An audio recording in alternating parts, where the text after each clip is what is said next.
Are you thinking about getting your real estate license in Ohio, but you're just not sure where to start? Well, in this video, I'm going to take you through a complete step-by-step guide so you know exactly what steps you need to take in order to get your Ohio real estate license. My name is Chris. I've been a licensed real estate agent for the past 10 years. I'm also a team leader and real estate coach that's helped hundreds of people get started and get their license. Before we dive into the video, make sure to grab our real estate license starter kit. Everything in this video plus a lot more is inside that guide. If you want to check it out, there is a link down below in the description where you can grab it completely free. I think you'll really enjoy it. Also, down in the description below, you're going to find a link to my favorite real estate school. And that real estate school is called Hondros Real Estate College. The great thing about this school is that they offer classes in person and online. So whatever path you want to go down, you have optionality with this school. So if you want to check out their classes, there is an affiliate link down below where you can access different sales and discounts on their courses. So let's dive into all the steps to get your license. And the very first step is just meeting some of the basic requirements. In Ohio, you must be 18 years old or older, and you must have a high school diploma or a GED. Beyond that, you must be a U.S. citizen or a U.S. resident, and you must be able to pass a background check. If there's something in your record that you think might hold you back,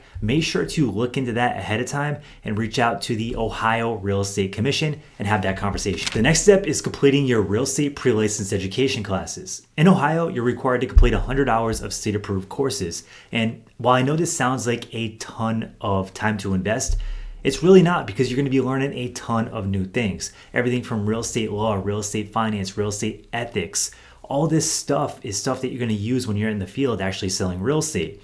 Now, if you have a busy schedule like a 9-to-5 job or other things going on, you can do the online approach where you can take these classes online, and it's a lot more convenient. If you have more time, then you can take the in-person class approach if you want to go down that road. But either way, you have optionality. You just have to get these classes done and make sure to choose a school that is state approved. That's one of the most important parts of this puzzle. Once you complete your pre-licensed education classes, it's time to move on to the next step. And that's scheduling and passing your real estate exam. In Ohio, the exams are administered through PSI exams. And the best way to schedule is just to go on their website or give them a call. Just make sure to give them at least 24 hours notice. Now, once you show up to the testing center on test day, you're gonna wanna bring a couple basic things. The first thing is a basic non-scientific calculator for the math portion of the exam. Then you also want to bring 2 forms of identification. This can be a driver's license, a passport, a debit card, or a credit card. Just make sure to bring 2 different forms. Now you're probably wondering, what's it actually like when you go take the exam? Well, the exam itself is all multiple choice, and that's the good news. The bad news is some of these questions can be written in a way that's a little bit tricky. Now, they're not trying to trick you and make you fail, but they do want to make sure that you fully understand the content and that you're prepared to go out into the field and practice real estate. So one of the most important tips that I can give you is to read each question multiple times before you finally submit your answer. This will help you really digest each question and give yourself the best odds of actually passing.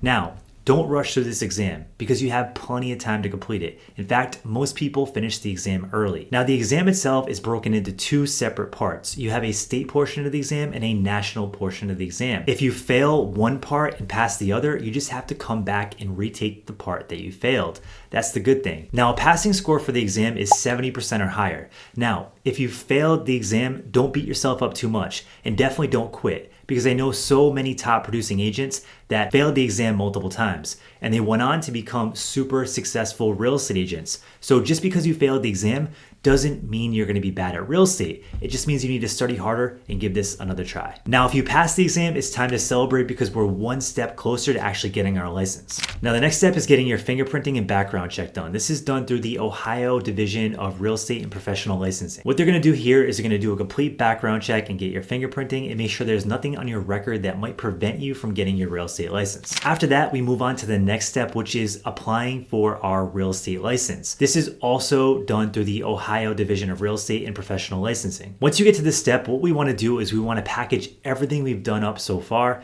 and put it together. So we're going to get proof that we completed our 100 hours of pre-licensed education that's state approved.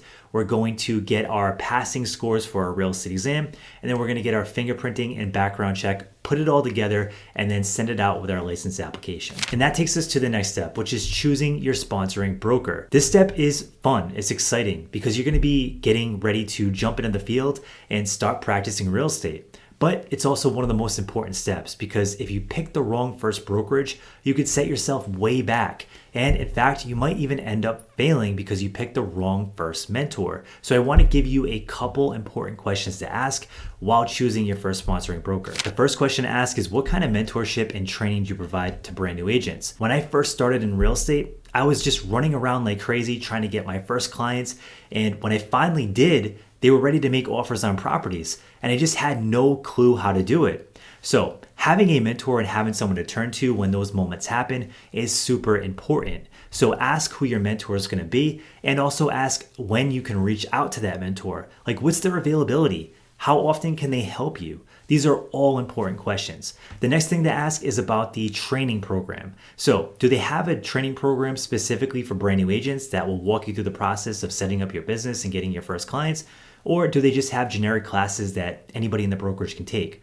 While these classes can be good, the classes designed specifically for brand new agents are even more impactful for you, because someone that's been in the business for 10 years might have different problems that they're trying to solve in their business compared to you when you're just trying to get your business off the ground and do the basics. So I highly suggest you ask that question. The next question to ask is, how are you going to help me market my business? And this question is super important, because did you know the majority of real estate agents actually fail out of the business because they can't figure out how to get new clients? It's not because they don't like real estate or, they don't know how to actually show a house. It's really just because they don't know marketing and they don't know how to get new sales in the door. So you want to ask this question up front and make sure that the brokerage has a game plan for you that you can follow to get your first clients and continue to grow a stable real estate business. The next question to ask is about the monthly fees and the commission splits. Now, the first part of this question is really important. You want to ask what monthly fees you have by just being a part of that brokerage. Some brokerages have $0 a month in monthly fees, and that's great for brand new agents. Others have a small monthly fee, and then some brokerages have a couple $100s a month in monthly fees, regardless if you're selling houses or not. This can be super painful if you're just trying to get your business off the ground and you don't have money coming in. So make sure to ask this question ahead of time. The second part of the question is about the commission splits. Now, commission splits shouldn't be your number one thing. It should be going to get mentorship and support that you need.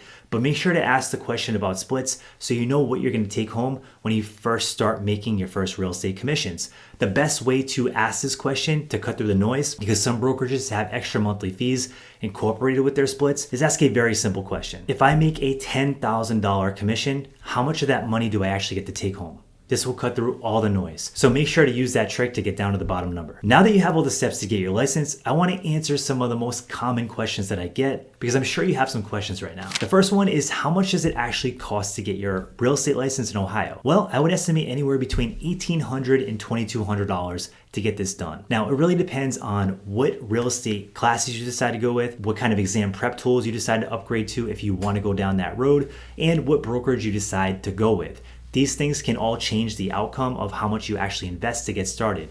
But all in all, considering the upside of this career, it's a pretty low startup cost. The next question is, how long does it actually take to get your license? Well, in Ohio, you have to complete 100 hours and then go through the process of taking the exam and getting your background check done. So if you are motivated and disciplined to get this done, I would estimate anywhere between 2 and 4 months. So it doesn't take that long as you get on it and get moving. Another common question I get is the real estate exam hard? And the reality is the exam is hard. Many people fail the exam multiple times. In fact, when I was studying, I was just reading through this boring textbook and I was getting so aggravated because I wasn't retaining the information and I was just reading through this boring text day after day.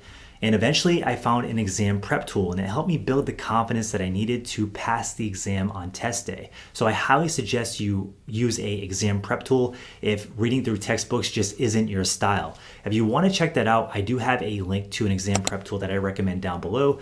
So definitely check that out. And the last question I get is, can I do this part-time?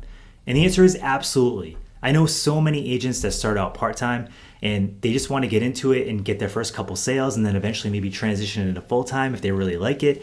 Or some just stay part-time and they make extra income on the side as a real estate agent and help a couple extra clients per year. While I know other people that get into it and they want to be full-time and they want to build a big business and make a high income and help a lot of people. You can go down that road as well, as long as you're willing to do the work and make the effort. So the best thing about real estate is you have the option to design it the way you want to design it. And that's one of the things that I love about this business. So if you have other questions, drop them down in the comment section below and I'll get back to you ASAP. If you like this kind of content, definitely smash the like button and subscribe. I have more content coming your way.